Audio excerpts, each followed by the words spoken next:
มื้อนี้คงเขตยุทธการขนส่งนี้แม่นว่าโดยรวมก็เห็นดีแล้วมื้อเช้าทางรัฐมนตรีก็มาชี้แจงมาแล้วที่ว่าจะให้เอาใจใส่สุดเป็นปัญหาคุ้มครองน้ำหนักอันนี้เป็นปัญหาใหญ่คันที่ตัวนี้บ่ดีเส้นทางสืบต่อเปนะ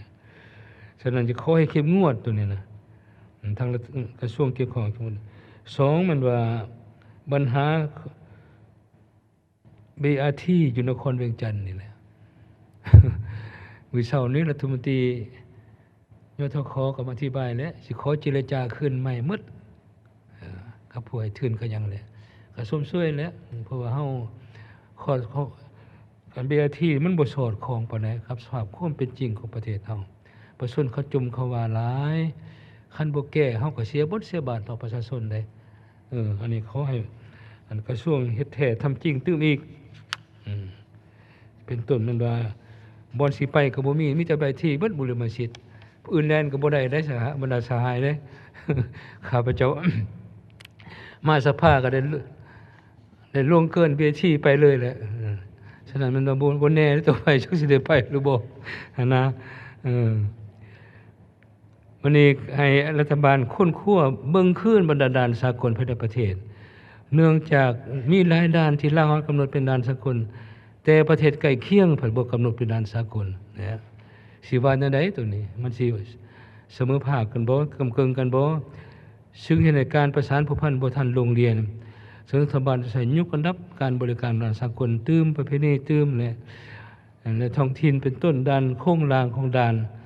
สนองงบประมาณในแก่การบริหารจัดการสร้างบุคลากรตื้มคงเขตเทคโนโลยีนี้ผู้แทนเว้าหลายมันปัญหาเรื่องการเทคโนโลยีกันปัญหาเรื่องอินเทอร์เน็ตนี่เก็บ 300,000 กีบตัวเลขหมายตัวเดือนนี่ถือว่าอยากสูงจักหน่อย3,000 กีบขอโทษหลายอ่านผิด 3,000 กีบ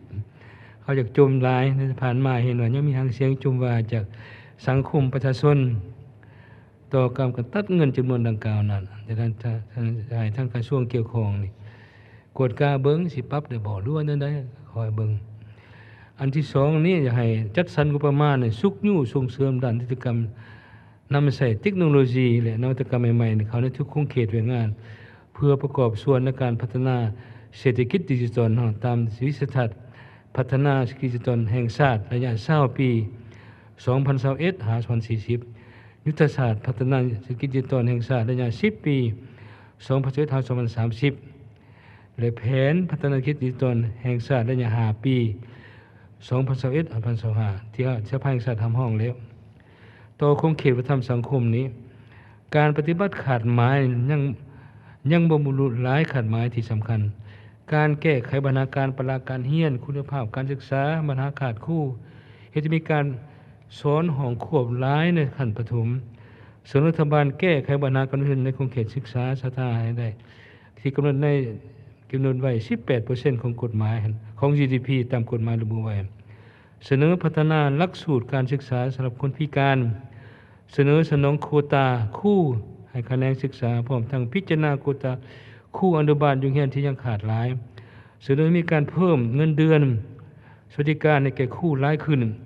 การหันเปลี่ยนระบบการเรียนการสอนจากระบบ5+4+3ไปเป็นระบบ6+3+3เห็นควรเริ่มปฏิบัติระบบใหม่แต่หัวที่โดยเฉพาะมันเขตที่มีความพร้อม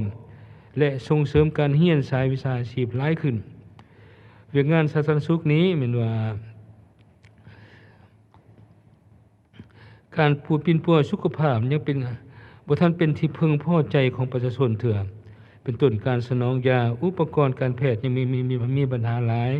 เห็นควรสนองงบประมาณเขาในกองทุนประกันสุขภาพที่ติดหนี้สูง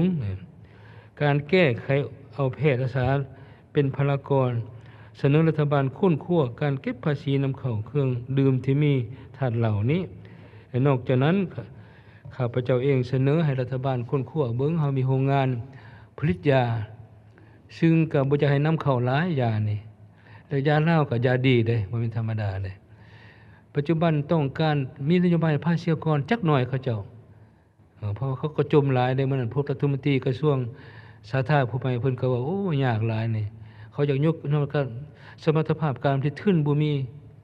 ฉะนั้นก็ขอให้เป็นบุญมิตรซะปรับปรุงรัฐวิสาหกิจทางเติมอีกอันนี้ขอรัฐบาลหรือคนขั้วเติมตัวนี้มันมีเวียกงานแรงงานสวัสดิการสังคมนี้ก็มีคำเห็นไปแล้วฉะนั้นก็ขอให้ปรับปรุงเติมเหมือนนั้นแต่เป็นต้นเรื่องการฝึกฝีมือแรงงานบ่ปัญหานโยบายต่อผู้มีคุณงามความดีประเทศชาติบ่แล้วส่วนแผนการ5ปีต่อหน้าโดยพื้นฐานเห็นดีหมดแล้วเนี่ยมีแต่ว่าเรื่อง7คะแนนการนี่แหละเป็นบุรมสิทธิ์ที่ทานนายกรายงานต่อกองผู้ชุมเท่านี้ส่วนหลายกองผู้ชุมเสนอว่า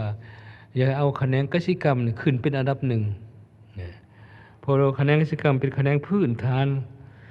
ที่มีประชากรเกษตรกรออกแรงงานอยู่นี่เกือบ 60% 70%และเป็นคะแนนการที่สร้างรายได้สร้างวิถีธรรมให้แก่ประชาชนส่วนใหญ่ของประเทศส่วนคะแนนอื่นก็สำคัญก็สำคัญป้าบ่ได้แต่ว่าอยากให้ยกคะแนนกสิกรรมเป็นคะแนนบุรมสิทธิ์อันดับ1อันนี้เป็นผู้แทนเสนอได้มื้อนี้ในกองประชุมขอรัฐบาลในคนขั้วตื่มซะแล้วก็ในต่อหน้านี้ก็ขอให้รัฐบาลเอาใจปรับปรุงเส้นทางโลกแห่งชาติเส้นทางท้องถิ่นให้ดีขึ้นโดยเฉพาะ5ปีต่อหน้าได้พิจารณาสุกยู่ส่งเสริมการลงทุนเพิ่มขึ้นตื่ม10,000 ตื้อกีบให้ผู้ประกอบการขนาดน้อยขนาดกลางเข้าถึงแหล่งทุนการลงทุนขนาดควรติดพันกับงาน3สางแล้วก็ซื้อต่อก่อสร้างฐานการเมืองให้มีความเข้มแข็งติดพันกันเป็นของข้องให้จ่าแจ้งต่อแผนงบประมาณ2026นี้เห็นดีเกี่ยวกับปฏิบัตินโยบายเพิ่มดัชนีเงินเดือนเงินนโยบายแก่พนักงานราชการทหารตำรวจพนักงานบำนาญแต่ต้องมีการคุ้มครองราคาสินค้าเสบียงอาหารให้มีความสอดคล้องกับตัวจริงเห็นดีแผนงบประมาณปี2026จะสร้างแผนงบประมาณเกินดุลและรับคุ้มรายจ่ายอันนี้ถือเป็นบาดเก่าบุกทุรุที่สำคัญอันนี้ขอแสดงความสมเสยความตัดสินใจของรัฐบาลตัวหางเป็นงบประมาณ5ปีนี้2026-2030ผู้แทนเสนอให้สร้างฐานและรับงบประมาณแห่งรัฐที่ขาดการจะได้ 20% ของ GDP ฐานยกได้เป็น25-30จะเฮ็ดให้เศรษฐกิจมีความมั่นคงหลายขึ้นสามารถแก้ไขหนี้ภายในและต่างประเทศได้ดีขึ้นสายท้องถิ่นสามารถมีฐานและรับใหม่เพื่อเป็นการสร้างและรับให้หลายขึ้นต้องซูมใส่ปรุงแต่งแห่ธาตุอื่นๆก่อนการส่งออกต่างประเทศปฏิบัติกฎหมายอย่างเข้มงวดและควรลดผ่อนการยกเว้นภาษีอากรหรือข้าพเจ้ายกว่าเมื่อกี้แล้วส่วนปัญหาการแก้ไขปัญหายาเสพติดโดยร่วมของประชุมเห็นดีต่อการเสนอของท่านรองนายกวิไลหลาคำฟ้องนั้นมีแต่เพิ่มที่การโฆษณากฎหมายการกฎหมายทั่วถึงตืมลึกซึ้งตืมก็เฮ็ดให้มันแข็งแรงกว่าเก่าแก้ไขปัญหาจุดอ่อนในปีผ่านมาแต่คนขั้วการสร้างปรับปรุงนิติกรรมใต้กฎหมายให้มันหัดกุมกว่าเก่าในการแก้ไขปัญหายาเสพติดและการสร้างศูนย์บำบัดสร้างให้ผู้นักโทษนี่มีการออกแรงงานมีรายได้ตัวเองอันนี้ก็มีแล้วตัวแบบคือแขวงเวียงจันทน์เนี่ยเพิ่นเฮ็ดดีเด้มีการปลูกการเลี้ยงบ่ให้เขาขังซื่อๆอยู่ในคุกกันมันก็ยากเด้เจ็บเป็นก็ตายซื่อๆบางคนก็ได้ฉันขอให้มีการกำกับให้เขาปลูกเขาเลี้ยงฉะนั้นข้าพเจ้าคิดว่าควรระดมนักลงทุนลาวก่อนให้เขาเป็นผู้ลงทุนเก็บซื้ออันใดที่เขามีตลาดแล้วเพื่อส่งไปต่างประเทศอันนี้จะเป็นทาแห่งใหญ่เลยพวกสหายได้คนเป็นแสนๆไปกักขังนั่นได้สิคันจัดสรรออกให้งานได้โอ้เขาจะมีรายรับดีเลยตัวนี้อันนี้ขอรัฐบาลและคนหัวเบิ่งเหมือนต่อไปนี้มันก็เอาใจใส่สร้างความเข้มแข็งสมานครอบครัวซุ่มซ่นในการต้านยาเสพติดสร้างบ้านโรงเรียนสถาบันปลอดยาเสพติดให้กว้างขวางและมีจำนวนเพิ่มขึ้นทั้งหมดนั้นเป็นปัญหาที่ข้าพเจ้าจะขอสรุปสั่งรวมบรรดาคำคิดคำเห็นความเป็นห่วงเป็นใยของประธานผู้แทนของประชุมต่อเวียกงานรัฐบาลในตลอด4วันผ่านมาก็หวังว่าคณะรัฐบาล